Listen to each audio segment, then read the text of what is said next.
todo este capítulo y casi la mayor parte quedó grabado, faltando uno o dos comentarios. Ahora vuelven a leer la lista terminando en este capítulo, la lista de reglas o normas para gobernar el uso de los dones. Primero, si hablare alguno en lengua extraña, sea esto por 2 o a lo más 3, y esto vean por turno. ¿Sí? No podían hablar todos al mismo tiempo, y no podían hablar más que 2 o 3, más uno interprete. Si no hubiera intérprete o traductor, calle en la iglesia. Entre comillas lo comento, aquí estaba viendo el otro día esta palabra intérprete. Es la misma palabra cuando hay palabras del arameo en los 4 evangelios y dice el autor, lo cual se interpreta o se traduce como es exactamente esta palabra. Otra prueba de que se trata de idiomas conocidos, ¿no? Lo que ya vimos también, creo que hace 15 días. Asimismo, los profetas hablan 2 o 3 o los demás juzgan. Si a otro que estuviera sentado fuera revelado algo, ¿no? Calle el primero, porque podéis todos profetizar, los 2 o 3 que tenían el don, ¿no? Uno por uno, para que todos aprendan y todos sean exhortados. Los espíritus de los profetas están sujetos o son sujetos a los profetas, dando a entender que si hay algo de desorden, de decir, si la persona no puede controlar lo que le está pasando, entonces el espíritu que le está usando no es el Espíritu de Dios, porque Dios no es Dios de disensión, desorden, sino de paz. La palabra desorden o disensión es confusión en las versiones modernas. Como en todas las demás iglesias había paz, no había esta confusión, como vimos hace 8 días. Vuestras mujeres callen en las congregaciones, porque no les es permitido hablar, sino que estén sujetas, como también la ley dice, no les es permitido ni hablar en este sentido para predicar, como en otros textos les prohíbe enseñar y predicar, ni mucho menos para profetizar o hablar en lenguas. Todo esto lo vimos hace 8 días. Cuando dice que es cosa deshonesta, abominación, es la palabra, hablar una mujer en la congregación. Y luego les regaña nuevamente. ¿Qué dice? ¿Qué es esto? ¿Ha salido solamente de vosotros la palabra de Dios o a vosotros solamente ha llegado? Le está diciendo que no tenían ni la menor derecho, ¿no? Para decirlo así, el menor derecho de inventar prácticas y normas nuevas en cuanto a este asunto. Si alguno se cree profeta, o a su parecer es profeta, ¿no? O espiritual, reconozca que lo que yo os escribo, vean, no son mandamientos de la Iglesia Bautista, ni mucho menos del apóstol Pablo, sino de Cristo mismo, mandamientos del Señor. Mas si alguien lo ignora, recuerden ustedes una advertencia, él será ignorado.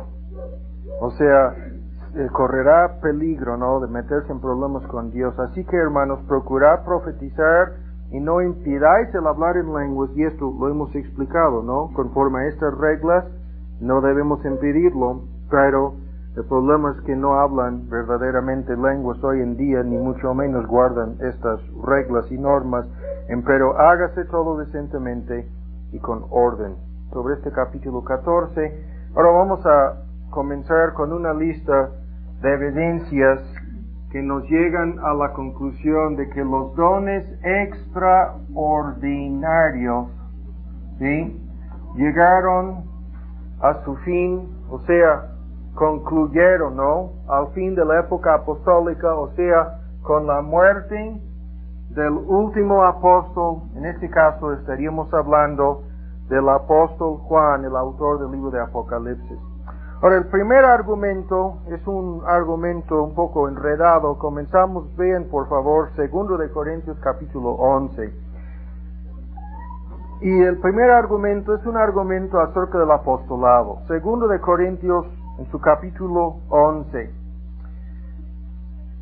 La primera evidencia de que los dones concluyeron con la muerte del último apóstol es, en primer lugar, fíjense bien, el hecho de que ya no hay apóstoles, ¿sí? Y como los dones pertenecían a los apóstoles en una forma especial, como hemos visto y como volveremos a ver ahora, si ya no existen apóstoles, es solamente una conclusión lógica, ¿no? Tampoco existen los dones o las señales, ¿no?, que identificaban a los apóstoles. los dones apostólicos, ¿no? El apostolado como un oficio o como un don de Dios terminó con la muerte del mejor dicho, con la muerte del último apóstol, el apóstol Juan, y desde aquel entonces hasta el día de hoy ya no han existido apóstoles. Este punto lo vamos a examinar analizando los requisitos para ser apóstol, ¿no? Pero primero comenzamos con una advertencia. 2 Corintios 11. No se maravilla. Comenzamos en 11 de 2 Corintios en el versículo 13. Porque estos son falsos apóstoles. Ahí está la frase.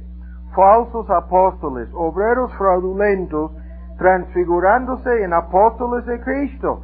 Y no es maravilla porque el mismo Satanás se transfigura en ángel de luz, así que no es mucho, vean, si también sus ministros se transfiguran como ministros de justicia, cuyo fin será conforme a sus obras. Ahora, el hecho de que muchos grupos pentecosteses hoy en día dicen ser apóstoles, o sea, muchos entre ellos se identifican como apóstoles, esto es algo completamente absurdo, como veremos, ¿no? Y el hecho de que algunos de ellos dicen ser apóstoles pone de manifiesto su ignorancia y su mal entendimiento del propósito y el significado del oficio apostólico. La misma ignorancia, como ya hemos visto, se manifiesta en cuanto a su entendimiento de los dones en términos generales y específicamente su naturaleza y su propósito, pero no debemos pasar por alto aquí al principio de nuestro estudio el hecho de que la Biblia misma nos advierte acerca de aquellos que son falsos apóstoles. La idea aquí en esta palabra transfigurándose es se disfracen como apóstoles de Cristo, obreros fraudulentos disfrazados como apóstoles de Cristo, posando como ministros de Él. Cuando dice el apóstol, en realidad, ven cómo les condena, son ministros no solamente fraudulentos, sino más bien, recuerden ustedes lo que acabamos de leer aquí, ministros de Satanás. O sea, no solamente engañadores, no solamente charlatanes, sino efectivamente, dice Pablo, ministros de Satanás. Y esto es exactamente lo que ha ocurrido hoy en día con muchos hombres que tratan de disfrazarse y aparentar que son ministros de Cristo, en este caso autonombrándose apóstoles. Vuelven a escuchar, autonombrándose apóstoles cuando no existen y no han existido desde hace casi 2000 años ningunos apóstoles de Cristo. Ahora, vamos a ir por partes, ¿no? Y vamos a comenzar viendo rápidamente. Estos son detalles conocidos por la mayoría de ustedes, entonces vamos a ir lo más rápido posible. Mateo en su capítulo 10, los requisitos para ser un apóstol de Cristo. Ahora, cabe señalar aquí que estamos hablando de la palabra apóstol en su uso más alto. Esto no debe sorprender a nadie. Lo hemos visto tantas veces con otras palabras griegas. O sea, la palabra carne, la palabra mundo. En el caso de la palabra mundo, la misma palabra griega, cosmos, tiene por lo menos 7 usos distintos en la palabra de Dios. Y es lo mismo con esta palabra apóstol. O sea, la palabra, en su sentido más general, quiere decir simplemente mensajero. Y la palabra es usada en el Nuevo Testamento para hablar de alguien enviado o comisionado, despachado, o sea, alguien por medio de quien se envía un mensaje. Y normalmente cuando la palabra es usada en esta forma en el Nuevo Testamento en sentido general, se refiere a los hermanos enviados de una iglesia local para cumplir con cierta tarea. En este sentido, tanto Bernabé como Apolos, como Silvano, Timoteo, Epafrodito, estos y quizás uno que otro son llamados apóstoles en un sentido secundario o general, mensajeros enviados de ciertas iglesias locales. Pero el Nuevo Testamento hace una distinción entre el uso común de esta palabra y su uso especial para referirse a los apóstoles de Cristo. O sea, vamos a ver poco a poco esa distinción, ¿no? Pablo fue un apóstol, de igual manera como los 12 de los cuales vamos a leer aquí en Mateo 10, véanlo, 10:1. Entonces, llamando a sus 12 discípulos, les dio potestad contra los espíritus inmundos para que los echasen fuera y sanase toda enfermedad y toda dolencia. Esto ya lo hemos visto, ¿no? Dones entregados al custodio, ¿no? Para decirlo así, de los apóstoles. Los nombres de los 12 apóstoles, viene la lista y después se vuelve a mencionar no solo su comisión, sino los dones que les identificaban en forma especial a ellos, ¿no? Como los apóstoles de Cristo. El primer requisito para ser apóstol de Cristo, fíjense bien, consiste de haber sido escogido, vean, escogido y comisionado, o sea, llamado personalmente por el Señor Jesucristo, por el Señor.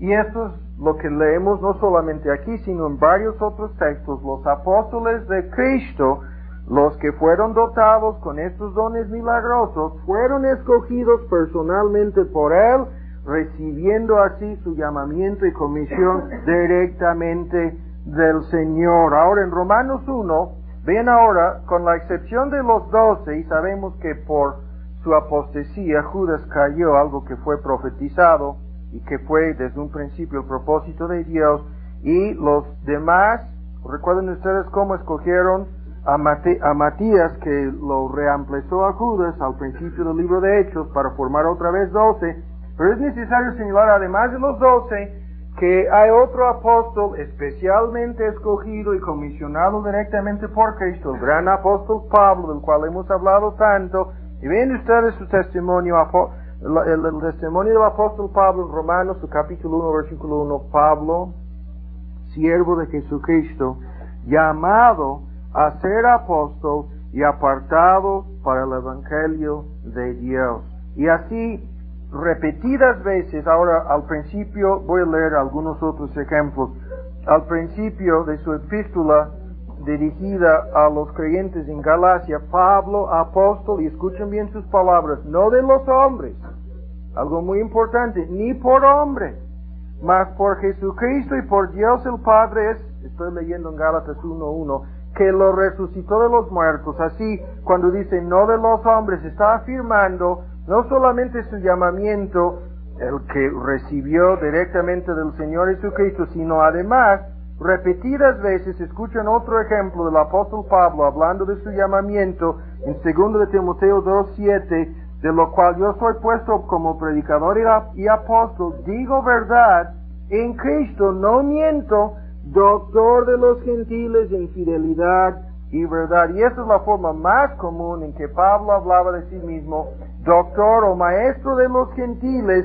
Eso ya lo sabemos. Pablo era un apóstol especial preparado por Dios para ser como un tipo de puente entre los apóstoles judíos y el mundo gentil. O sea, los demás apóstoles fueron enviados a los judíos, pero para formar en total 13, ¿no?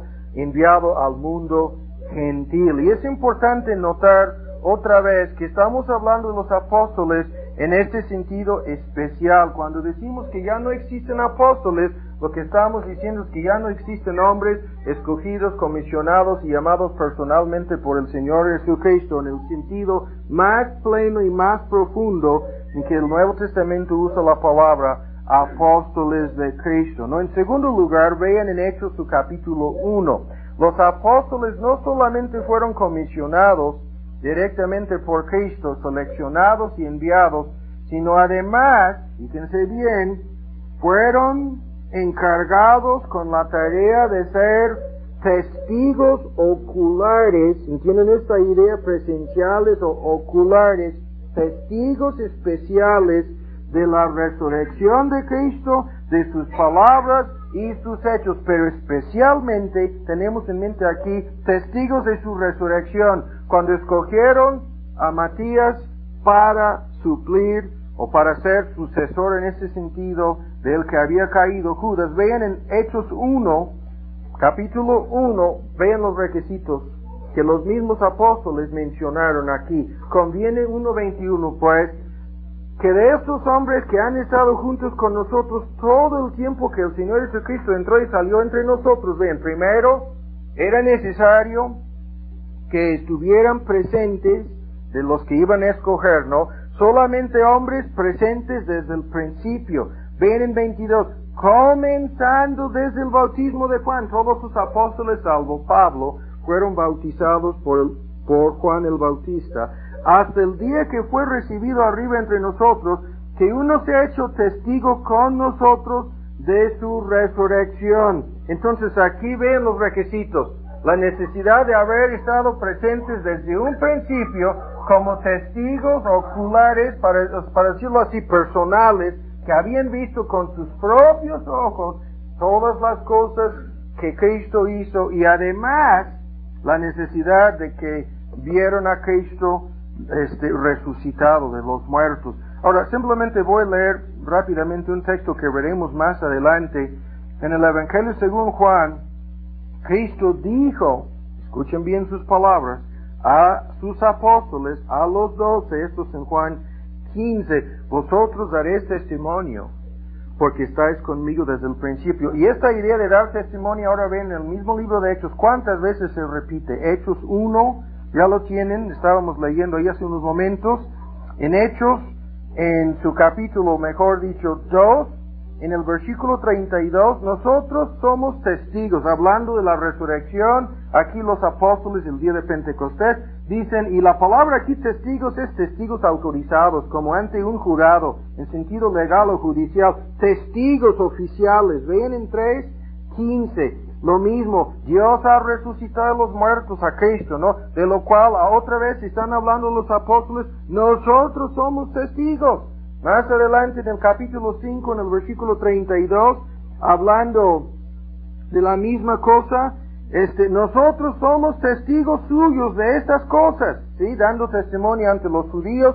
Más adelante en el capítulo 10, en el versículo 39, el mismo libro de los Hechos, 10:39, nosotros somos testigos de todas las cosas que hizo en la tierra, etcétera, ¿no? Una y otra vez, pero aún más, vean cómo el gran apóstol Pablo, más adelante, vean en Hechos, en su capítulo 22, cómo el apóstol Pablo fue comisionado de igual manera como los demás apóstoles de Cristo para ser un testigo suyo.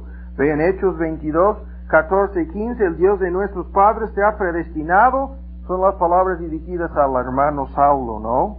Como se llamaba en ese momento todavía hermano Saulo. El Dios de nuestros padres te ha predestinado para que conocieses su voluntad y vieses aquel justo. Cristo se apareció personalmente en aquel día en el camino hacia Damasco. El apóstol Pablo, ya lo sabemos. Entonces Pablo también era testigo ocular de la resurrección de Cristo. Pero vean, para que oyese su voz, y vean lo que dice, porque has de ser testigo suyo a todos los hombres de lo que has visto y oído. Ahora vean más adelante en la primera carta a los Corintios, la primera epístola dirigida a los Corintios, en el capítulo 9, cuando Pablo está dando una defensa de su apostolado, de su oficio como apóstol, dice en 9:1, no soy apóstol, no soy libre, no he visto, uno de los requisitos más básicos, testigos de la resurrección de Cristo. O sea, de la misma manera que Pablo dice, no he visto, eso es una prueba de mi apostolado. Más adelante ven uno de los textos quizás más importantes sobre el tema, capítulo 15, cuando da la lista de personas a quienes Cristo se presentó como vivo, ¿no? Personas a las cuales Cristo apareció después de su resurrección. Ven ustedes en la lista, las últimas personas en la lista, a todos los apóstoles, 15:7, y el postrero de todos, y la idea es que Pablo era el postrer apóstol de Cristo, en este sentido especial. El postrero de todos, no solamente la última persona que vio a Cristo, sino el último apóstol al cual Cristo apareció, como a uno nacido fuera de tiempo, como un aborto, ¿no? Nacido de nuevo en ese momento, me apareció a mí, dice. En tercer lugar, ven en Juan 14, los apóstoles no solamente eran los testigos autorizados de la resurrección de Cristo, sino Los apóstoles, fíjense bien en este tercer punto, fueron guiados por el Espíritu Santo a enseñar toda la verdad. Juan 14, ¿no? O sea, fueron dotados con una medida especial del Espíritu Santo, poseyendo así una autoridad especial, de la cual hablaremos en unos momentos más, pero fueron guiados, Juan 14, por el Espíritu Santo de Dios a enseñar toda la verdad. Y esto es algo muy importante. El contexto de estas declaraciones. Juan 13 comienza el último discurso que Cristo dio a sus apóstoles, en este caso, los 12 apóstoles, ¿no?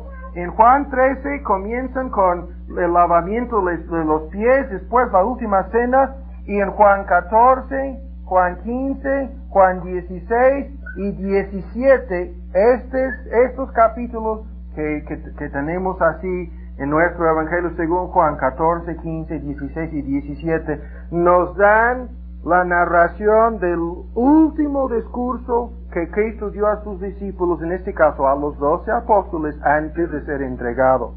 Y en este contexto, Juan 14, vean las palabras aquí, las conocemos, pero vuelven a ver las 26. Cuando viniere el Consolador, el Espíritu Santo, el cual el Padre enviará en mi nombre, vean la primera promesa. Él os enseñará todas las cosas. Vean, es la primera cosa que quiero que veamos. Él os enseñará, vean la lista, todas las cosas. ¿Cuáles cosas? Todas las cosas necesarias para la vida, el crecimiento, la madurez, el bienestar en sentido espiritual de todos los creyentes. Vean, todas las cosas. Segundo, vean, os recordará todas las cosas que os he dicho. ¿Qué es esto? Bueno, los 4 evangelios, el apóstol Juan escribió el último, Mateo, otro apóstol, escribió el evangelio según Mateo. Vean, casi todos los eruditos están de acuerdo en que Pedro dictó el evangelio según Marcos, y Marcos simplemente apuntó las palabras, ¿no? Entonces ahí van 3 apóstoles, y con la excepción de Lucas, un profeta, para decirlo así, entre comillas, compañero íntimo y amigo del apóstol Pablo, y entre comillas lo comento, anticipando una de las cosas que veremos en el estudio, o los 2 estudios que pensamos hacer, si Dios quiere, sobre la sanidad divina. Lucas, el médico amado, dice la Escritura, médico que continuaba practicando la medicina, a pesar de que acompañaba a Pablo en algunos de sus viajes misioneros, y Pablo, el gran apóstol Pablo, que tenía el don de sanar a cualquiera, acompañado por un médico. ¿Qué tan curioso es eso? No dejó de ser médico. Pero vean, Lucas, autor del otro evangelio, ¿no?, que estamos mencionando, pero esta es la promesa aquí: os recordará todas las cosas necesarias para nosotros, para todos los creyentes en todos los tiempos que os he dicho. Y esto es exactamente lo que hicieron los autores de los 4 evangelios. Vean en el capítulo 15, en el versículo 26, cuando viniera el Consolador, el mismo discurso, el último discurso que Cristo dio a sus apóstoles, vean, Él dará testimonio de mí, la última frase, Él dará testimonio, y como consecuencia a ustedes les dará testimonio, y ustedes darán testimonio, porque estáis conmigo. Ahí está exactamente el texto que acabo de citar, cuando Cristo habló de que ellos serían, además, testigos de Él. Pero vean más adelante en 16, en el capítulo 16, el mismo discurso continúa, y en el versículo 13, vean ahora lo que dice: cuando viniera aquel Espíritu de verdad, Él os guiará. Ven esto, Él os guiará. Serían entonces, iban a ser guiados por el Espíritu Santo. ¿Cómo lo dice? Toda la verdad.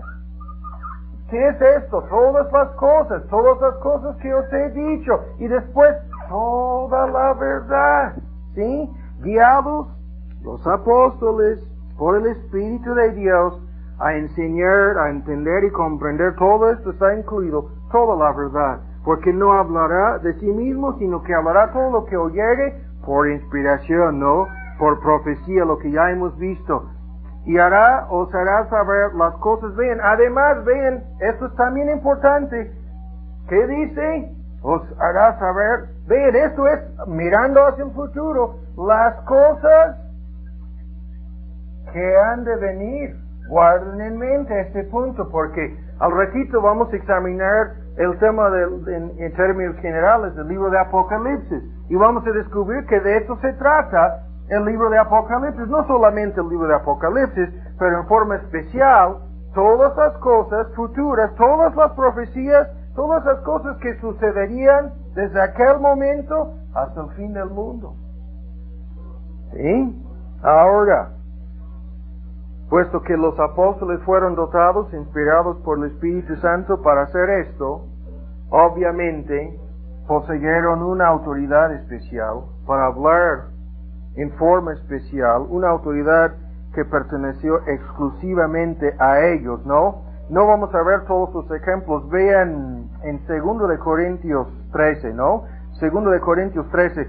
Basta con señalar los ejemplos 2 veces al principio, en el primer capítulo de la epístola dirigida a los Gálatas, ¿no? Pablo pronunciando la famosa anatema, maldición apostólica, contra los herejes en aquel entonces que enseñaban otro evangelio, o sea, autoridad apostólica para condenar al infierno, lo que quiere decir la palabra anatema, ¿no? Ustedes ya saben, condenado, maldito al infierno. Pero en 2 de Corintios, en su capítulo 13, aquí cuando Pablo les está amenazando, ven en 13:1, otra vez, como he dicho antes, ven, ahora los digo como presente, ahora como ausente, dice, lo escribo a los que antes pecaron y no se arrepintieron. Esto está claramente enseñado al fin del capítulo anterior. Ven ustedes, no perdonaré. Llegando ahí a la iglesia en Corinto, dice, no les voy a perdonar.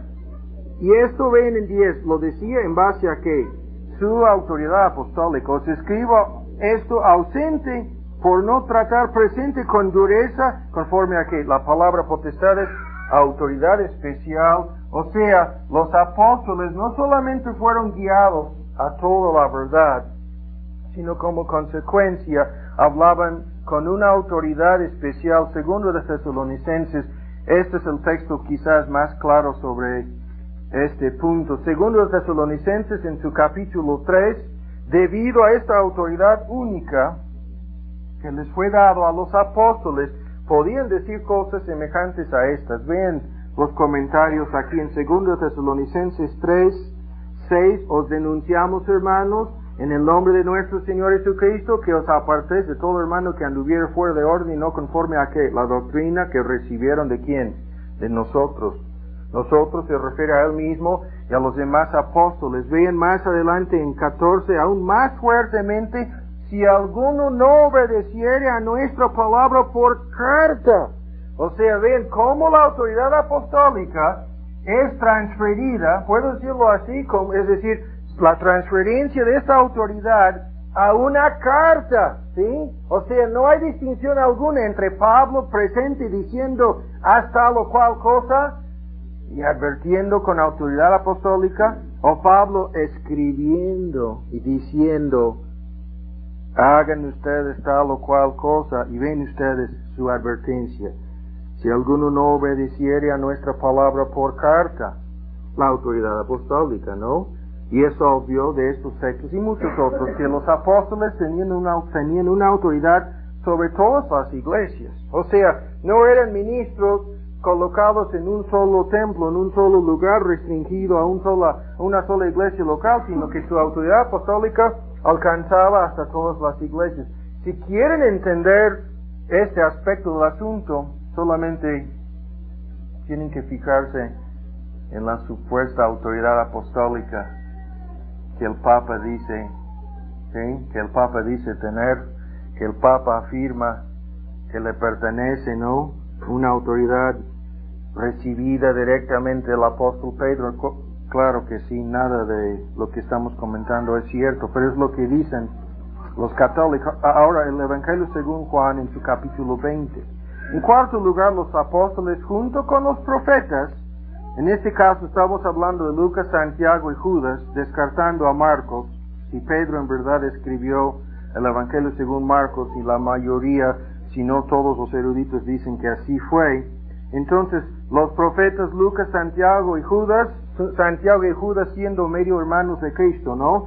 Pero en este caso, los apóstoles juntos con los profetas fueron inspirados, Juan 20, por el Espíritu Santo a escribir toda la verdad en este caso, o los 4 evangelios o en las demás epístolas del Nuevo Testamento que ahora forman los 27 libros del Nuevo Testamento. Y esta verdad es lo que Pablo tiene en mente, o sea, el hecho de que escribieron esta verdad, mandamientos, normas, enseñanzas, doctrinas, etc. Es exactamente lo que el apóstol Pablo tiene en mente cuando dice si no obedece nuestra palabra por carta. No deja de ser la palabra apostólica inspirada por el Espíritu Santo de Dios, por el mero hecho de que está aquí en forma escrita, no pierde su autoridad. Juan 20, ¿ya lo tienen? Aquí tenemos el último de los 4 evangelios, o sea, el apóstol Juan escribió el último evangelio, y ven ustedes lo que dice aquí, el apóstol Juan, terminando, faltando un solo capítulo, pero resumiendo lo que está no solamente aquí, sino en todos los evangelios, ¿no? Los 4 evangelios que fueron escritos, dirigidos en el caso, por ejemplo, de Mateo, el libro de Mateo fue dirigido a los judíos, el libro de Juan dirigido a los gentiles, etcétera. Pero vean, escribieron, y ven ustedes lo que dice aquí. Este texto lo hemos citado en todos nuestros estudios pasados. 20-30. También hizo Jesús muchas otras señales en presencia de sus discípulos que no están escritas en este libro. Pero estas cosas, ¿no? Estas señales son escritas para que creáis que Jesús es el Cristo, el Hijo de Dios, para que creyendo tengáis vida. ¿Qué es esto? ¿Cuáles otras señales? ¿Por qué dice que hizo muchas otras cosas? Como si no me equivoco, en Lucas hay un texto que dice que si hubieran escrito todas las cosas, todos los libros en el mundo no serían suficientes para contener toda la información acerca de las cosas dichas y hechas por Cristo. Pero, ¿qué dice Juan aquí cuando dice otras cosas? ¿Cuáles otras cosas fueron hechas por Jesús? ¿Cuáles otras señales, maravillas? Bueno, no nos dicen. Pero ¿por qué no nos dicen? ¿Por qué no? Como estos libros apócrifos, ¿no? Que han salido acerca del niño Dios y como Cristo en su infancia, después Cristo en su juventud, y no, son puras tonterías. Esas cosas no son escritas. De hecho, Cristo no hizo ninguna señal, según el apóstol Juan. ¿Hasta cuándo? Hasta cuando en la boda en Canaán convirtió el agua en vino, y dice esa es la primera señal que hizo al principio de su ministerio público. Pero nuestra pregunta es, ¿por qué no dice más cosas? Es decir, ¿por qué no hay una narración histórica acerca de otras cosas? ¿Por qué no? Porque todas las cosas necesarias para que tengamos toda la verdad, para que entendamos y creamos la verdad, para que seamos salvos, todas las cosas necesarias que pertenecen a la verdad necesaria para nuestra salvación, santificación y glorificación eterna, todas las cosas necesarias para autentificar a Cristo Jesús, para vindicar su reclamo de ser el Mesías, para autentificar su mensaje. Todas las cosas necesarias están escritas aquí. Eso es implícitamente el punto. Si fuera necesario dar más señales, Dios lo habría hecho. Y si hubiera sido necesario dar más información acerca de las cosas que Cristo hizo, Dios lo habría hecho. Pero no lo hizo. ¿Por qué? Porque no fue necesario. No es necesario. Aún más, vean en 2 de Timoteo, más adelante, bueno,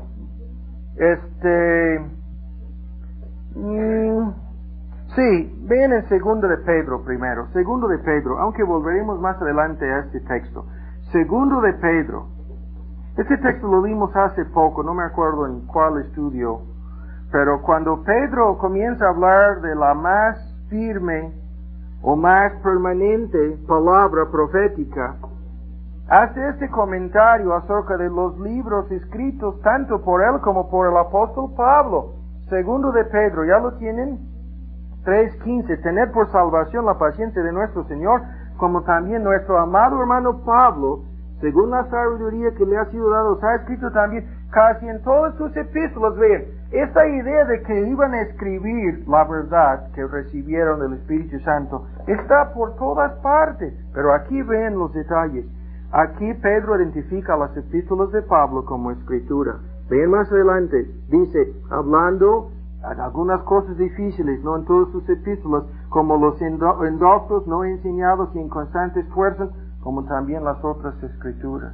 O sea, aquí Pedro identifica tanto sus propias epístolas como todas las epístolas de Pablo, como pertenecientes a la escritura, como partes de la escritura. Ahora sabemos que tenemos en forma permanente estas epístolas y toda la verdad necesaria, ¿no? Pero el mismo argumento está en muchos otros textos que veremos más adelante. Ahora, en quinto lugar, 2 de Corintios 12.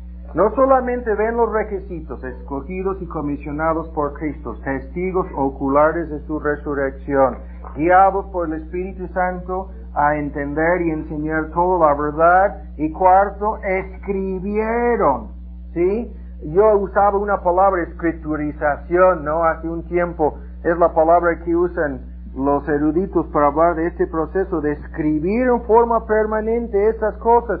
Pero ahora vean la quinta evidencia, o mejor dicho, el quinto requisito para ser un apóstol. Vean, en quinto lugar, a los apóstoles, fíjense bien, Dios les concedió el poder de hacer milagros, señales y prodigios que autentificaron tanto a ellos, es decir, no solamente al mensajero o a los mensajeros, sino también a en este caso, su mensaje. Segundo de Corintios, en su capítulo 12, por favor. Segundo de Corintios, capítulo 12. Este texto, hay un libro que tenemos en español llamado Las señales de los apóstoles, y el texto que vamos a leer es la base del libro. 12:12, cuando Pablo, entre muchas otras cosas que decía para defenderse, y en este caso ante los que le acusaban de no ser un apóstol, entre muchas cosas que Pablo decía para defenderse y comprobar su apostolado, esta cosa es quizás la más importante. Con todo dice esto, las señales de apóstol han sido hechas entre vosotros. ¿Cuáles señales de apóstol? Las mismas señales de apóstol que hemos visto en nuestros estudios anteriores, las mismas señales que acabamos de leer en Mateo en su capítulo 10, en Marcos 16.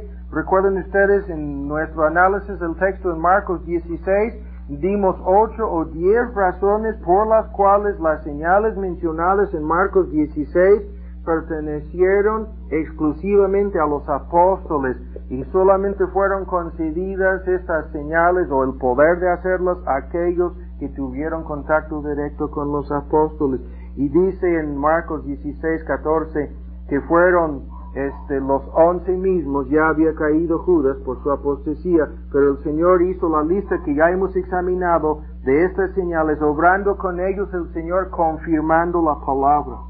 O sea, el propósito de estas señales de los apóstoles es lo que acabamos de leer, simplemente señalándolo en Marcos 16, en el último texto de este capítulo. Las señales servían para autentificar, verificar y confirmar más allá de cualquier duda la verdad de la palabra apostólica. O sea, Dios dio las señales para afirmar, ven nuevamente en Hebreos en su capítulo 2, la autoridad de los apóstoles. Esto lo hemos escuchado antes, pero lo vuelvo a repetir, como por ejemplo lo vimos en la lista de textos en Hechos 2:43, muchas maravillas y señales eran hechas por los apóstoles.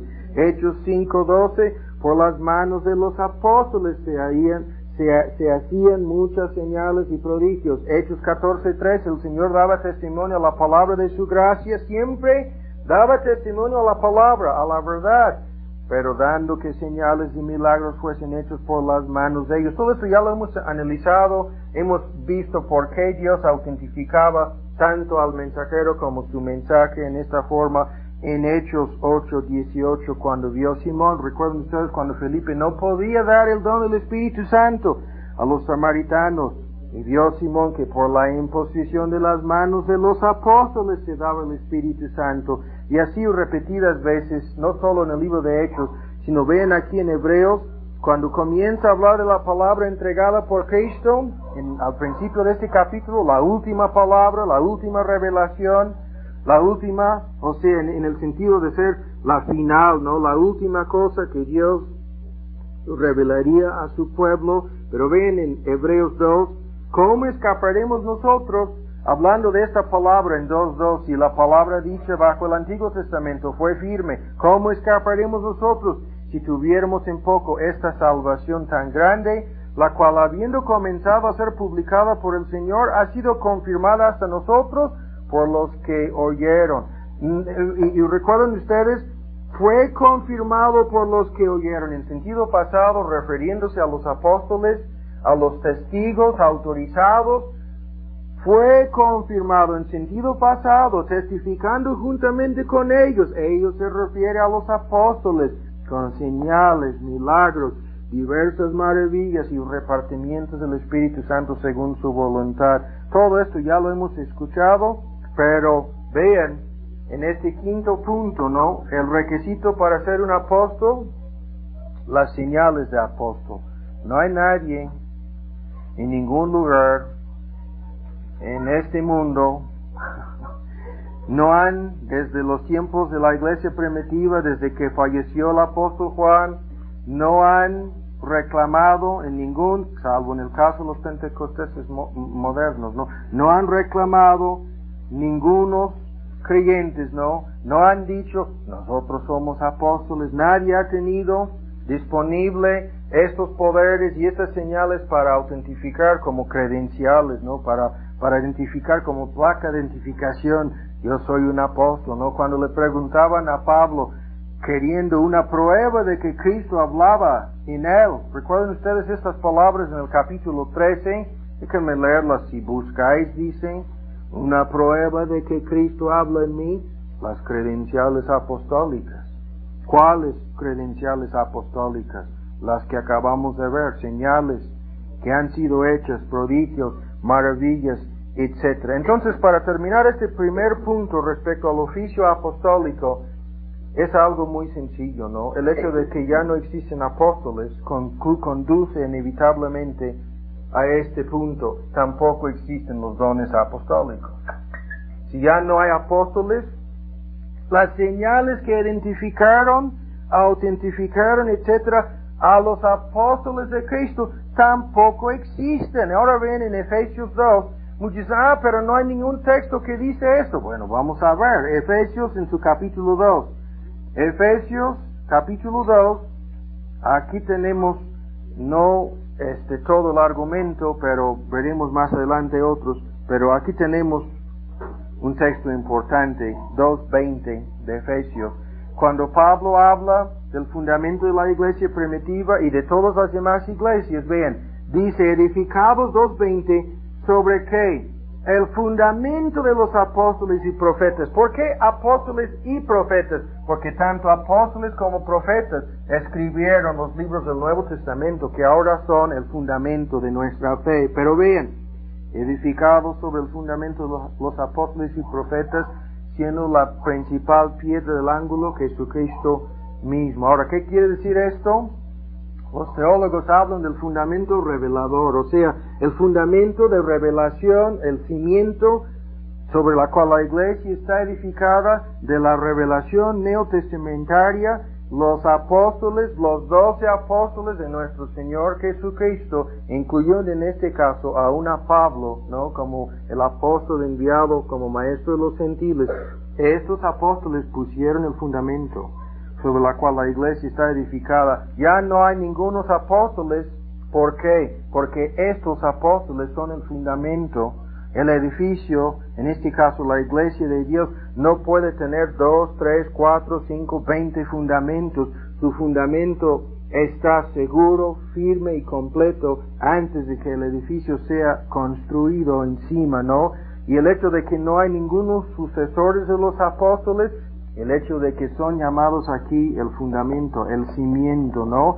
Ya no hay ningunos apóstoles porque los primeros forman el fundamento y la iglesia no necesita más que un solo cimiento, ¿no? Entonces, si ya no hay apóstoles, tampoco existen dones apostólicos, ¿no? Además, cuando decimos que ya no hay sucesores de los apóstoles, escuchen rápidamente unos comentarios aquí. Esto es evidente primero porque cumplieron su tarea. Como testigos autorizados ya dieron testimonio, ya escribieron toda la verdad necesaria, ya la tenemos en forma permanente en nuestras manos. Entonces, ¿qué pudieran hacer otros apóstoles? O sea, ¿cuál función podrían tener o pudieran tener? Ninguna función.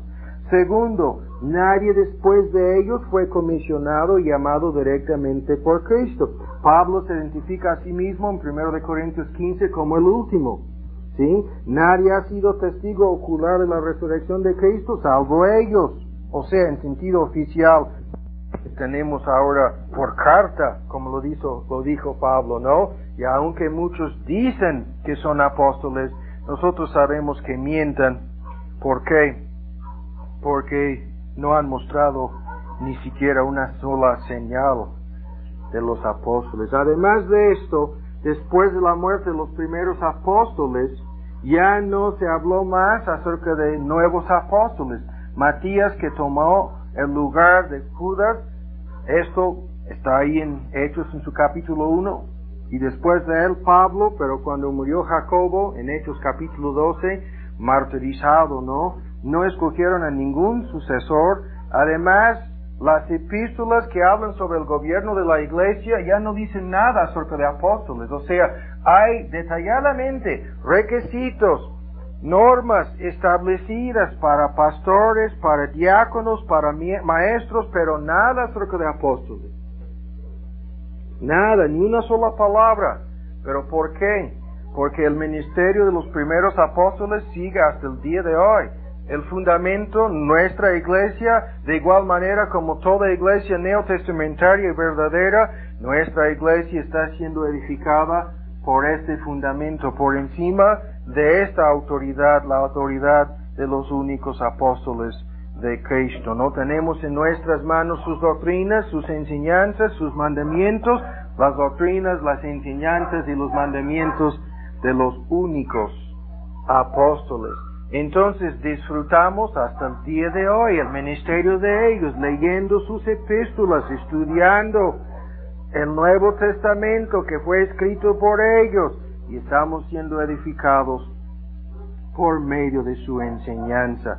Entonces, los apóstoles tienen hasta el día de hoy y siempre tendrán a lo largo de la eternidad este lugar privilegiado, este puesto como el fundamento. De hecho, cuando Juan ve la santa ciudad, la nueva Jerusalén que desciende del cielo, recuerden ustedes, el muro de la ciudad tenía 12 fundamentos, dice, y en ellos los 12 nombres de los 12 apóstoles del Cordero, dice, de Cristo. Por eso estamos diciendo apóstoles, no enviados de una iglesia fulana, como hay varios ejemplos en el Nuevo Testamento, sino apóstoles de Cristo. Entonces, si se mencionan hasta en la eternidad como los únicos apóstoles de Cristo, ¿cómo se atreven algunos a decirnos que ellos son apóstoles? A lo mejor son de esta clase que mencionó Pablo, ¿no? Apóstoles falsos, de igual manera como el Papa, que dice ser sucesor de Pedro, ¿no? Es un apóstol falso, o sea, no es un apóstol de Cristo, aunque se ha disfrazado como ángel de luz. De igual manera, como dijo Pablo respecto a algunos en aquel entonces, nosotros decimos, el que está sentado en Roma en este momento es un ministro de Satanás y no de Dios. Ahora, en segundo lugar, Deuteronomio 4, la segunda evidencia de que los dones apostólicos o los dones extraordinarios concluyeron, llegaron a su término. La segunda evidencia es este punto. las advertencias que encontramos repetidas veces en el Nuevo Testamento que nos dicen que no debemos añadir nada,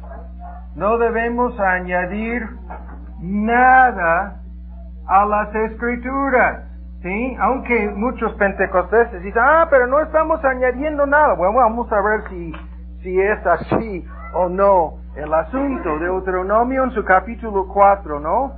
Rápidamente, solamente por el tiempo y porque nos faltan, son 5 argumentos en total y apenas vamos en el segundo argumento. En Deuteronomio en su capítulo 4, en el versículo 2, no añadiréis a la palabra que yo os mando, ni disminuiréis de ella, ¿no? La idea de no añadir nada. En el capítulo 12, la repetición en el versículo 32, cuidaréis de hacer todo lo que yo os mando, no añadirás a ello, ni quitarás de ello.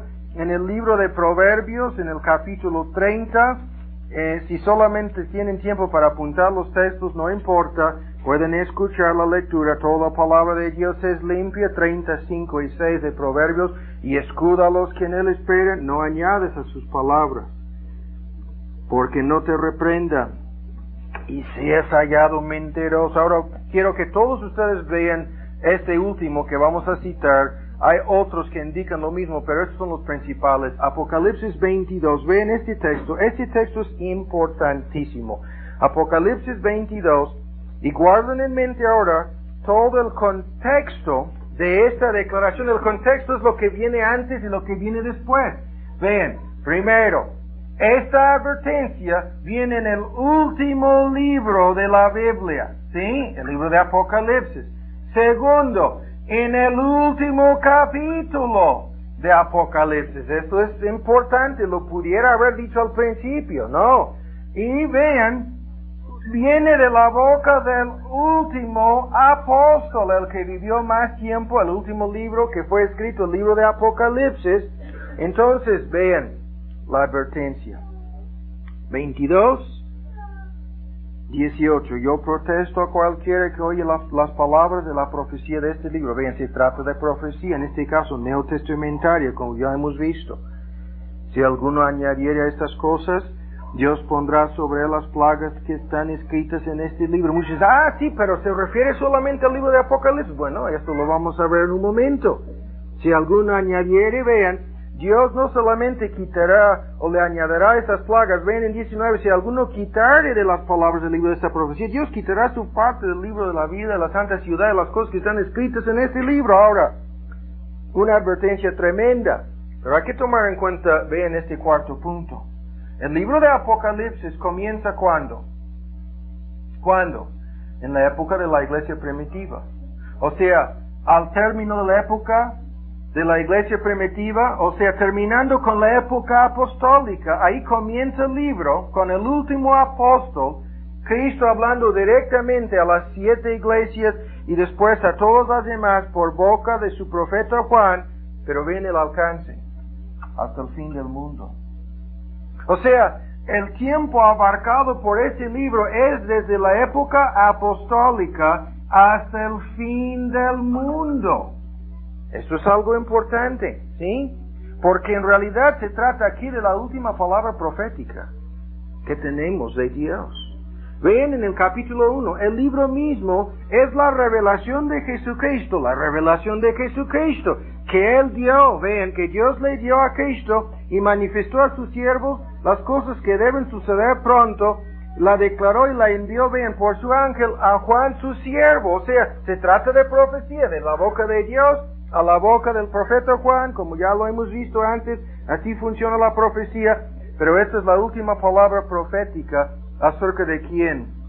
Acerca de Cristo, acerca de todas las cosas. Cristo dijo que les haría saber el Espíritu Santo a sus apóstoles todas las cosas que habían de suceder, todas las cosas que quedaban en el porvenir. Y aquí están todas las cosas que tienen que ver con la profecía verdadera. Vean, en el versículo 3, bienaventurado el que lee y los que oyen las palabras de esta profecía. O sea, ya no debemos añadir nada a la profecía, ni mucho menos a esta profecía, ¿sí? Cuando dice al fin del libro que el que habla en 22, en el versículo 20, es Cristo mismo. El que da testimonio de estas cosas dice, ciertamente vengo en breve. ¿Quién es el que está dando el testimonio?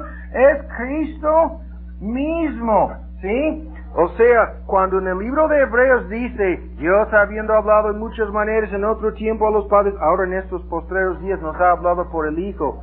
Esta es la última palabra de su Hijo, del Señor Jesucristo, ¿no? Entonces, esto es importante, no debemos añadir nada a las Escrituras.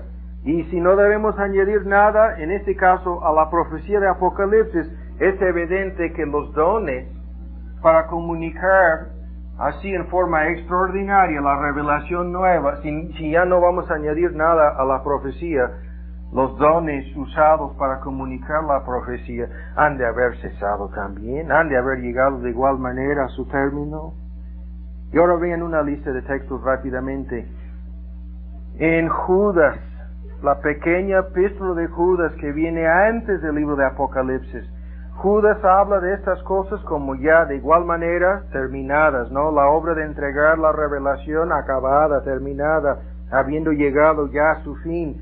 Amados, versículo 3, por la gran solicitud que tenía de escribiros de la común salvación, me ha sido necesario escribiros amonestándoos que contendáis eficazmente acerca de profecías y lenguas y cosas que vendrán en el futuro, no.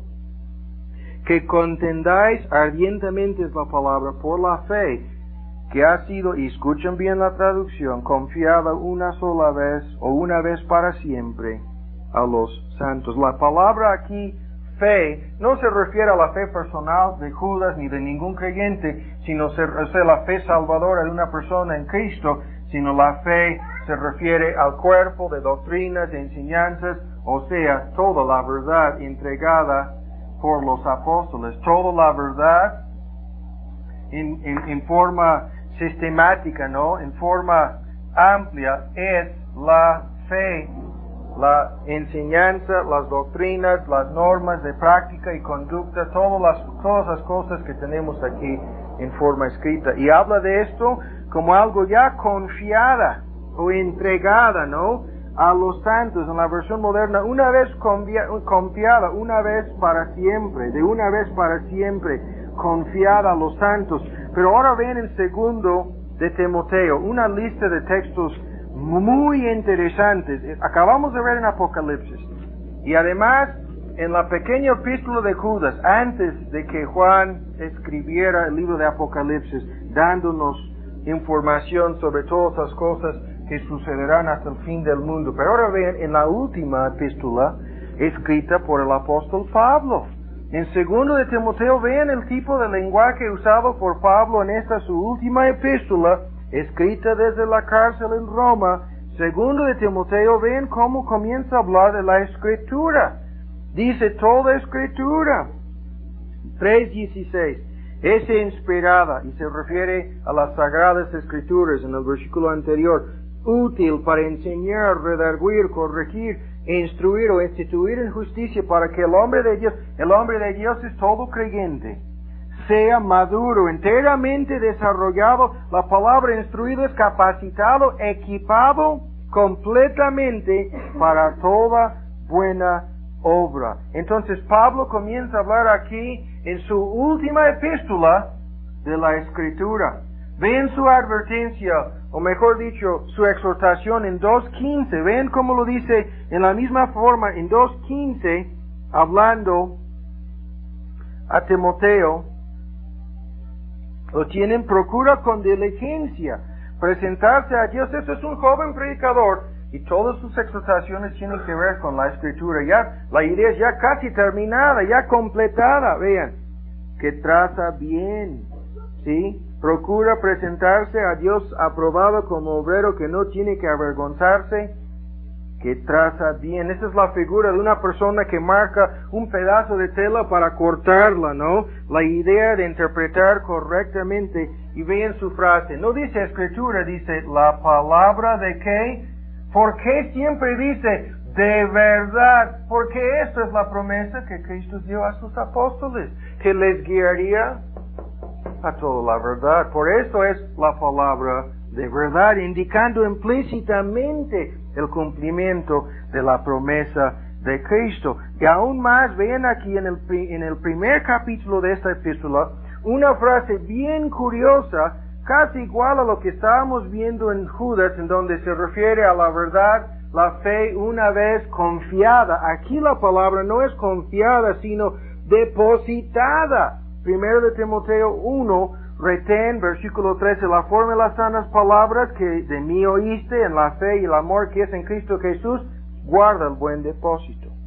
Esto, Ricardo, es como algo depositado en el banco para ser protegido y guardado, ¿no? Y usado, pero ahí seguro, salvo y seguro, depositado en el banco. Ven en la última parte del capítulo de su epístola anterior, primero de Timoteo 6:20, aquí la última parte de la epístola anterior, guarda lo que se te ha encomendado, la misma forma de hablar. Son figuras de cómo depositaban cosas preciosas para ser protegidas, ¿no? En el banco en aquel entonces. Pero ¿a qué se refiere Pablo cuando habla de esto? Algo que le había sido encomendado, que había sido depositado. Esta es la misma cosa, escuchen bien y solamente voy a leer el texto, la misma cosa que el apóstol dice en Romanos 3 cuando escuchen sus palabras. Ciertamente dice a los judíos, la palabra de Dios les fue confiada, dice. Y se refiere a los libros del Antiguo Testamento, la ventaja que tenían los judíos. A ellos la palabra de Dios les fue. Estas son las mismas figuras usadas aquí para hablar de qué, de la misma palabra de Dios. Y se contempla algo que sucedería, ven en 2, segundo de Timoteo capítulo 2, ven 4 generaciones, según varios eruditos en el idioma original. Primero comenzando con Pablo, lo que has oído de mí, la primera generación Pablo, de muchos testigos. Esto encarga, habla de la tarea de Timoteo, la segunda generación, un joven ministro, a otros, vean, a hombres fieles, y estos otros hombres fieles, dicen los eruditos en el griego, se refiere a la tercera generación, que serán idóneos para enseñar también la cuarta generación. O sea, ya está hablando en sus últimas epístolas el apóstol Pablo en la misma forma, de algo ya terminado, de algo ya completado. Ahora vean nuevamente el segundo de Pedro, vimos hace algunas semanas, creo hace 15 días, aunque no quedó grabado en el cassette, los argumentos de Pedro, cuando Pedro no solamente habló de las epístolas de Pablo como ya formando parte de la escritura en aquel entonces, de igual manera como las suyas, las de Pedro, pero ahora vuelven a ver lo que Pedro dice en su última epístola. Ven, esto es el testimonio de Pablo, de Pedro, del apóstol Juan y del profeta Judas. Están hablando todos en sus últimas epístolas en una forma muy especial de algo distinto de los dones extraordinarios que habían disfrutado durante la época de la iglesia primitiva. Ven ustedes, les habla de lo que vieron, la profecía cuando escucharon la voz de Dios, señalando a su Hijo amado como una profecía. Pero ven en 1:19 de segundo de Pedro, la última epístola de Pedro, tenemos también la palabra profética más permanente. Y luego comienza a hablar de esta palabra profética como escritura en 20, diciendo que vino por inspiración del Espíritu Santo. Y luego dice que las epístolas de Pablo pertenecen a esta escritura. Pero en el versículo 19, ¿recuerdan ustedes el argumento? Esta luz, tu palabra es luz, ¿no? Todos los textos en el Antiguo Testamento que usan la figura de la palabra de Dios, alumbrando en un lugar oscuro, lámpara a mis pies es tu palabra, lumbrera a mi camino, la entrada de tu palabra da luz, etcétera, etcétera. Debemos estar atentos a esta palabra. ¿Hasta cuándo? Las figuras, hasta cuando las figuras usadas vienen tanto del Antiguo como del Nuevo Testamento. El lucero de la mañana es un título de Cristo. Y cuando dice, hasta que salgan vuestros corazones, se refiere a su segunda venida. De hecho, estas mismas figuras se encuentran en el libro de Apocalipsis. Debemos estar atentos a la palabra profética más permanente. ¿Cuál palabra más permanente? Más permanente que dones, más permanentes que visiones, más permanentes que voces del cielo. La Escritura. A eso se refiere implícitamente aquí y posteriormente, atentos a esta palabra más permanentes. ¿Hasta cuándo, Pedro? ¿Hasta que Dios comience a dar nuevamente dones extraordinarios? No. ¿Hasta cuándo, Pedro? ¿Cuándo? Hasta que venga nuestro Señor. El testimonio es lo mismo. De la boca de Pedro, de la boca de Pablo, de la boca del apóstol Juan. No debemos añadir nada a las Escrituras. ¿Por qué? Porque como dice la profecía en Daniel 9:24, el Señor Jesucristo vino para sellar la profecía, para poner fin a la profecía y a las visiones, y lo hizo entregando por boca de sus apóstoles y profetas la palabra profética más permanente que tenemos nosotros en nuestras manos. Los pentecosteses, créanme, niegan la suficiencia de las santas Escrituras. Los pentecosteses creen que las Escrituras no son completas ni siquiera suficientes para todas nuestras necesidades. En muchos casos, como vimos hace 8 días, y si quieren regalar un solo cassette a algún amigo pentecostés, el estudio de hace 8 días ha de ser suficiente, ¿no? Para mostrar muchos errores. Menosprecian y desobedecen lo que los apóstoles escogidos por Cristo escribieron, lo que exigieron en 1 Corintios 14 acerca del uso de los dones. Ni siquiera creen que nos entregaron toda la verdad. Quieren añadir a la palabra de Dios y al mismo tiempo no obedecen la palabra de Dios que tienen en sus manos. El enfoque de sus cultos, ustedes que han asistido a esos lugares saben, no es el estudio sistemático de este libro, no es eso de trazar bien la palabra de Dios, de escudriñar todos los días las Escrituras para ver si estas cosas son ciertas o no. El enfoque de sus cultos no es la palabra de Dios, sino es la manifestación de sus supuestos dones. Escuchen lo que estamos diciendo. Cuando dicen, pero nosotros no queremos añadir a la palabra, no queremos que nuestras revelaciones o los mensajes que recibimos del Espíritu están a la par con la Escritura.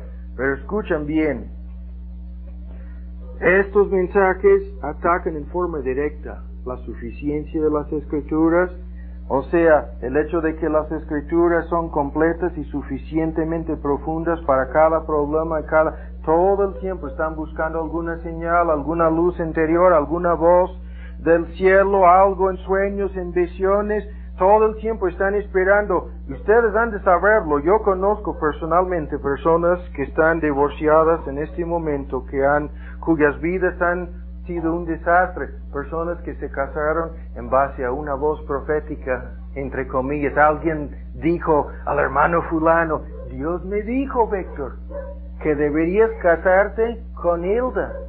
Así, Dios me dijo que debes casarte con Hilda, ¿sí? Y en base a esto se han casado personas, y ahora escúchenme, yo conozco a personas que en este momento están divorciadas. Sus vidas terminaron tanto en el caso de ella como de él. Tengo en mente un ministro de Cristo, uno de los hombres más dotados en cuanto a sus capacidades para enseñar, en cuanto al idioma original, el griego, quizás uno de los hombres, si no el más dotado, uno de los más dotados que ha vivido en este país. En este momento se encuentra divorciado de su esposa.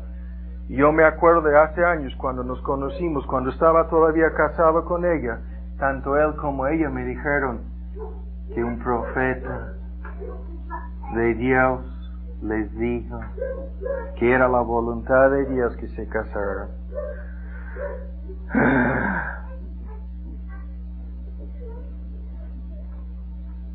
Yo le pudiera haber dado una larga lista de razones de la misma palabra de Dios por las cuales no debería haberse casado con aquella mujer, de la palabra de Dios. Pero un profeta, entre comillas, una palabra de conocimiento de sabiduría, les dijo.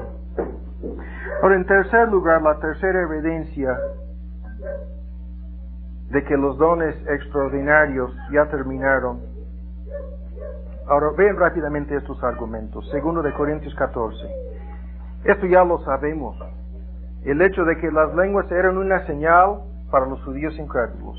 Esto lo vamos a investigar más a fondo en el estudio sobre el bautismo en o con el Espíritu Santo, ¿sí? Pero rápidamente escuchan los argumentos y después terminaremos este argumento leyendo el texto. Nos falta 2 argumentos, tenemos que apurarnos. Las lenguas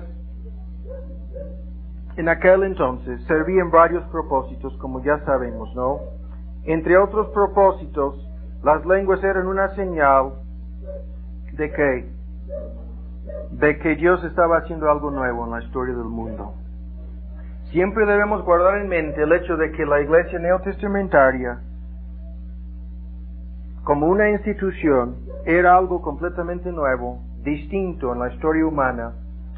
Y en breve, vean los argumentos. Primero, debemos recordar que los privilegios que tenían los judíos durante siglos, durante más de 1500 años, los judíos disfrutaban de este privilegio de ser el único pueblo de Dios. En la mente del judío incrédulo le parecía como no solamente increíble, sino completamente inconcebible la idea de que Dios pudiera abandonar a su pueblo durante 1500 años o más. En realidad, Israel había sido la nación escogida, el pueblo escogido. Solamente a vosotros, dijo Dios, por boca de su profeta Amós, solamente a vosotros he conocido de todas las familias de la tierra. Y el Señor Jesucristo comenzó en su ministerio público, en esto confiaban los judíos, vean en Lucas 21, nosotros lo sabemos, y el Señor Jesucristo comenzó en su ministerio público a advertir una y otra vez acerca del peligro, acerca del grave error de rechazar a Él, ¿no?, como Mesías. En Lucas 21 ya lo tienen, vean aquí en el versículo 20.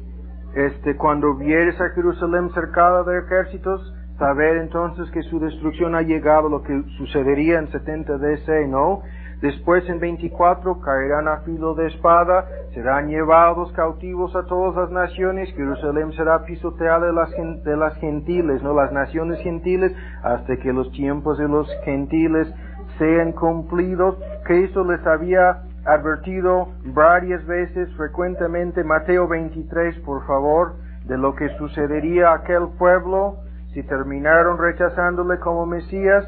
Había profetizado la destrucción de su templo, el símbolo, la presencia de Dios en medio de ellos, la frase casa de Dios que veremos en el estudio sobre el bautismo del Espíritu Santo, cuando Cristo les dijo aquí, después de haberles acusado de haber muerto a los profetas, de haber rechazado el mensaje, en 23:38, y aquí vuestra casa, dice, la casa en aquel entonces, el templo en Jerusalén, que representaba la presencia de Dios en medio del pueblo, el lugar en donde se realizaban los sacrificios y las ceremonias de la ley.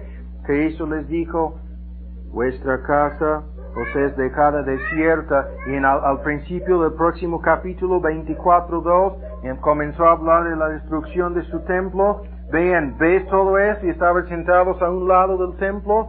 De cierto os digo que no será dejada aquí piedra sobre piedra que no sea destruida. Y el Señor Jesucristo, cuando fue crucificado, el velo de aquel templo se rasgó en dos, de arriba para abajo, señalando el fin del pacto que Dios había hecho con ellos, el fin del Antiguo Testamento. El rompimiento del velo, además, significó que Dios había dejado a su pueblo, había abandonado el templo y había retirado su presencia de ellos. Y a lo largo del libro de Hechos, de esto hablaban los apóstoles. Yendo, lo dice en 11:9, en otros textos, solamente a los judíos. Pero en Hechos 3, cuando ven esta profecía que cita aquí el apóstol Pedro, de cómo Moisés les había advertido, el Señor Dios, 3:22 de Hechos, os levantará profeta de vuestros hermanos como yo, dijo Moisés. Y Cristo es aquel profeta. Él oiréis en todas las cosas que os hablare, y será bien la advertencia. Cualquier alma que no oyere a aquel profeta será desarraigada del pueblo. Y comenzó a advertir y hablar. Ahora ven en 2 de Corintios 14, basta con señalar, el tiempo se nos está acabando, que el mismo apóstol Pablo en su último discurso registrado en el libro de Hechos citó de la profecía de Isaías: ve a este pueblo y decidles, recuerden ustedes, oíd y oiréis y no entenderéis.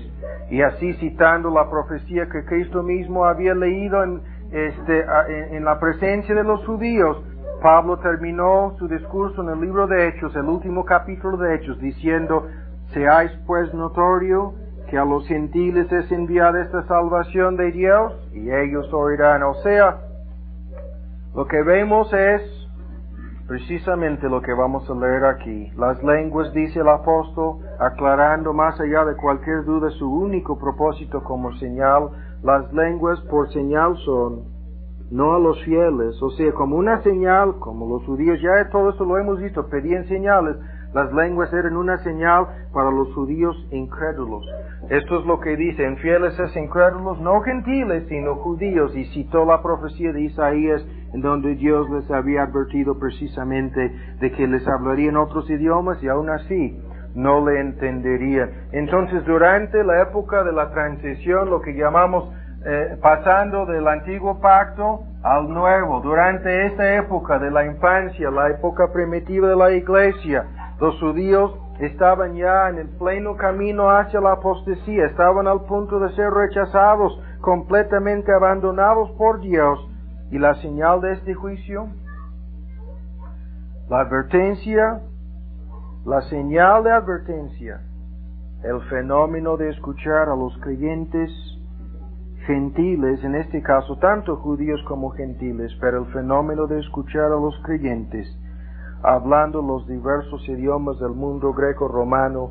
Esto lo veremos en otro estudio, lo hemos mencionado el día de Pentecostés, vieron la señal. En la casa de Cornelio, la repetición de la señal. Con los samaritanos, otra vez, implícitamente, aunque no lo dice, se repitió la señal. Y con los seguidores de Juan el Bautista, en Hechos 19, se repitió por cuarta vez la misma señal. Y ahora, para resumir el argumento, el propósito de esta señal, las lenguas, ¿no? Como señal para los judíos. El propósito, vean rápidamente los argumentos. Primero, las lenguas eran una señal de que Dios ya no hablaría un solo idioma. Cuando hablaron, lo hemos dicho, los idiomas de todas las naciones bajo la faz de la tierra, 2 veces dice idiomas y 2 veces dialectos en Hechos capítulo 2. Ya no el hebreo, sino todos los idiomas del mundo greco-romano de aquel entonces. Era una señal de que Dios ya no hablaría un solo idioma. Desde el principio hasta el día de Pentecostés. Escuchen bien, en términos generales, la profecía había llegado, no importando el ministerio de Cristo, en donde pudiéramos debatir si Cristo hablaba griego o si hablaba hebreo, eso no importa, o arameo. El punto es, toda la profecía había llegado en hebreo. Todos los profetas hablaban griego. Dios mismo hablaba griego. Las escrituras del Antiguo Testamento, hebreo, ¿no? Escritas en hebreo. Pero en aquel día, Dios comenzó a hablar otros idiomas. La confusión de las lenguas que comenzó en la Torre de Babel se deshizo. O sea, la confusión de las lenguas fue deshecha. El día de Pentecostés, Dios la deshizo, la confusión, como una señal de un cambio radical en su plan y en su propósito manifiesto, ¿no? A los hombres. Tanto los judíos como los gentiles entendieron algo extraordinario estaba sucediendo cuando por primera vez la profecía y la revelación llegaban en otros idiomas. Otros idiomas. Eso es exactamente el argumento del apóstol Pablo aquí. Segundo, este cambio significaba seguramente juicio. El juicio de Dios sobre Israel como lo dice Pablo, el endurecimiento ha acontecido a Israel. Un misterio revelado por Pablo mismo en Romanos 11:25. Tercero, este cambio significaba una bendición tremenda para los gentiles, la salvación, la predicación del Evangelio a todos los pueblos gentiles. Y cuarto, una vez que el cambio había sido efectuado, las lenguas ya no servirían como señal para los judíos. Nadie piensa que una señal de este índole sea necesario hoy en día. Una vez efectuado el cambio, las lenguas ya no servirían como una señal, como el cambio sucedió hace casi 2000 años y cumplió su propósito como señal. En este caso cumplieron su propósito las lenguas. Entonces las lenguas ya no son necesarias como una señal para los judíos. Esto es algo bastante interesante. Las lenguas no son necesarias como un instrumento de revelación. Ya no debemos añadir nada a la revelación. Las lenguas ya no son necesarias como señal para los judíos. Los judíos ya saben, aunque no quieren creerlo, que Dios les abandonó. Y aún más, la única forma en que las lenguas pudieran servirnos hoy en día sería si fueran a funcionar como en aquel entonces, como una capacidad milagrosa, el don de hablar otros idiomas, sin necesidad de estudiarlos y aprenderlos. ¿Qué tan útil sería un don de este índole, no? Muchos de ustedes podrían entenderme por primera vez si Dios me fuera a dar el don de hablar en lenguas, no, en este caso yo pediría simplemente el don de hablar en español, pero ¿cuánto nos ayudaría un don de este índole? Pero curiosamente nadie tiene tal don. ¿Qué tan curioso es? Ya lo hemos visto, sin excepción, géneros de lenguas, ya lo hemos visto, siempre la misma palabra griega, idiomas conocidos en todo el mundo, greco-romano, pero nadie hoy en día tiene tal don. ¿Por qué? Porque los dones extraordinarios del Espíritu Santo llegaron a su término, llegaron a su fin. En cuarto lugar, la cuarta evidencia, y esto solamente lo menciono, que los dones llegaron a su fin, es lo que ya hemos visto. Los dones que se manifiestan hoy en día no son los mismos. No vamos a dar los argumentos, simplemente lo decimos así, ustedes lo han escuchado desde un principio. Los dones de hoy no son los mismos. Punto, no voy a decir más. Esto lo veremos en cuanto a la sanidad divina, ya lo hemos comentado en parte, lo hemos visto en cuanto a las lenguas y la profecía. Pero ahora para concluir, en quinto lugar, 1 Corintios 13, y vamos a ir rápidamente a una conclusión. Sabemos que los dones han llegado a su término. La quinta evidencia consiste de lo que dice Pablo aquí en 1 Corintios 13. Ahora, este texto lo vamos a analizar para refutar algunas objeciones de los pentecostales y vamos a concluir. 1 Corintios 13, versículo 8, la caridad nunca deja de ser, mas las profecías se han de acabar. Escuchen bien la traducción. Se han de acabar las profecías, serán sustituidas por algo mejor, hechas innecesarias, serán canceladas, puestas a un lado, hechas inoperativas. Así son todas las traducciones en los libros que dan definiciones de estas palabras griegas, ¿no?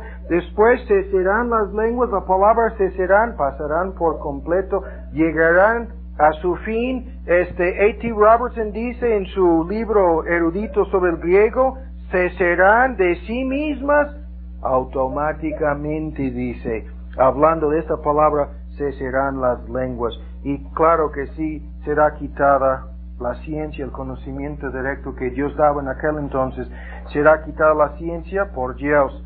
Pero ahora ven los argumentos aquí. Cuando preguntamos por qué dice 1 Corintios 13 que estos dones llegarían a su término, la pregunta es, ¿por qué? Y rápidamente escuchen los argumentos, algunos de los cuales ya hemos visto, pero ahora vamos a dar otros. Llegarían a su fin. ¿Por qué? Porque, fíjense bien, eran temporales e incompletos, ¿no? Estos dones. Vamos a decirlo en tiempo presente. Estos dones son temporales e incompletos, dice Pablo. Serán reemplazados por algo permanente y completo, ¿no? Y esto es su argumento. Ven en 9. En parte conocemos, en parte profetizamos. La idea es, estos dones proporcionaban la verdad por partes, en partes. Comunicaban la verdad en forma parcial y incompleta. Mas cuando venga lo que es perfecto. Ahora, esperen un momento. ¿Qué es lo que está incompleto? La profecía, el conocimiento y las lenguas. Es decir, como un medio especial para recibir la verdad, eran dones que funcionaban en parte, en forma incompleta y parcial. ¿Qué es lo que está incompleto? Lo vuelvo a repetir. Profecía, lenguas y conocimiento. ¿Qué es lo que será sustituido o reemplazado? ¿Qué es lo que será sustituido? Lenguas, profecía, conocimiento. El hecho de que estas cosas serían reemplazadas por otra cosa es un argumento de que llegaron a su término o a su fin. Pero ¿qué es lo que sería la cosa para sustituirlas? Algo, vean, completa, algo completo, algo permanente. ¿Ven cómo lo dice? En parte conocemos, en parte profetizamos. El versículo 10, mas cuando venga lo que es perfecto, maduro, plenamente desarrollado, entonces lo que es en parte será quitado. Ya hemos escuchado esto. La palabra lo que es perfecto en el griego no es una persona. El artículo es neutro, no se refiere a él, sino a aquello que es perfecto, maduro y plenamente desarrollado, una entidad completa. Nunca se refiere a Cristo en esta forma en el Nuevo Testamento. Los pentecostales dicen, cuando venga Cristo. No se refiere a Cristo. Cuando lleguemos al fin del mundo, dicen. No, tampoco. Cuando lleguemos al cielo serán quitados esos dones. No, eso no es el argumento del apóstol. Si hubiera querido decir esto, habría usado otras palabras. El punto obviamente es la revelación incompleta y parcial será reemplazada por una revelación completa. Una revelación amplia. Eso es el punto cuando hace la comparación. Pero para comprobar este punto, ven ustedes rápidamente que Pablo da dos ilustraciones en el versículo 11. Cuando yo era niño, hablaba como niño, etcétera, no, juzgaba, pensaba como niño, mas cuando ya fui hombre hecho, dejé lo que era de niño. Ahora, ¿qué es esto? Escuchan bien. La primera ilustración de una persona creciendo de la infancia a la madurez. Vuelvan a guardar en mente la primera ilustración, una persona creciendo de la madurez, o mejor dicho, de la infancia hacia la madurez. La segunda ilustración, una persona que se ve a sí misma, que se contempla frente a un espejo borroso. Ahora vemos por espejo, en oscuridad, mas entonces veremos cara a cara. Vean, dos medios de visión es la segunda ilustración. Ahora guarden en mente estos detalles. En aquel entonces no tenían espejos de vidrio como nosotros. Al mirarse, al considerarse, al contemplarse frente a un espejo, se miraban hacia un espejo normalmente de metal. En Corinto usaban bronce, un espejo de bronce pulido que siempre daba un reflejo oscuro, borroso o indirecto, no un reflejo imperfecto de la persona que se contemplaba frente a él, ¿no? Frente al espejo. Ahora, fíjense bien, cuando Pablo hace esta comparación entre cara a cara y frente a un espejo borroso, está hablando, dicen los pentecosteses, cara a cara, cuando lleguemos al cielo serán quitados esos dones. No. Está hablando lo que ya vimos en nuestro estudio hace 2 semanas, dos tipos de profecía. Los demás profetas recibían una imagen borrosa, sueños, visiones, pero Moisés veía cara a cara. Y la comparación en el libro de Deuteronomio y en los otros textos que vimos hace 8 días, especialmente en Números 12, está entre dos tipos de visión, o en este caso, dos medios para recibir revelación. Un medio borroso, un medio difícil de comprender y un medio claro, fácil de ver, ¿sí? Entonces, el argumento aquí entre dos tipos de revelación. Esto es la idea en la frase cara a cara. No se refiere al cielo, sino se refiere al tipo de revelación que Dios entregó, en este caso, a su profeta Moisés y a un solo otro profeta. ¿Cuál? Cristo. El que estaba cara a cara con Dios. Cristo es el que nos dio toda la palabra de Dios, claro, por boca de sus apóstoles, por boca de sus profetas, claro que sí, pero una revelación clara, una visión clara de las cosas, no una visión borrosa. Y la prueba de que esto no se refiere al cielo, Moisés no fue al cielo para recibir una revelación cara a cara, ni siquiera vio el rostro de Dios, aunque vio en un texto dice una apariencia, otros textos afirman fuertemente que nunca vio el rostro de Dios, sino solamente su espalda. Deuteronomio lo dice, Éxodo 33 también. Entonces, el argumento aquí es, cara a cara quiere decir en forma directa, en vez de en forma indirecta, contrastando dos formas distintas de revelación. No tiene nada que ver con ir al cielo, sino una revelación directa, clara y completa, comparada con una revelación borrosa e incompleta. Y la última cosa, ven rápidamente cuando dice, ahora conozco en parte, mas entonces conoceré como soy conocido. Ahora, antes de llegar a esto, en la prisa que tengo para terminar el estudio, fíjense bien en un argumento que acabo de pasar por alto. Vean, esto era el segundo argumento, las dos palabras en el versículo 12 y 13, ahora. Fíjense muy bien en esto. Dice en el versículo 12, ahora, pero en el griego es ahorita. Fíjense bien, justamente en este momento. Vean, en 12 vemos por espejo una revelación borrosa, lenguas, profecía, ciencia, ¿sí? Ahorita, justamente en este momento. Pero en el versículo 13, cuando dice, ahora permanecen la fe y la esperanza, ahí permaneces, ahora continuarán para ahora, mañana y hasta el fin del mundo. Contrastando, ahorita en este momento estamos viendo borrosamente, pero ahora permanecen. Vean, permanecen fe y esperanza. Esto es prueba de que no se refiere al cielo. Si hablara de llegar al cielo, no podría hablar de la permanencia de fe y esperanza, porque la fe y la esperanza acabarán cuando lleguemos al cielo.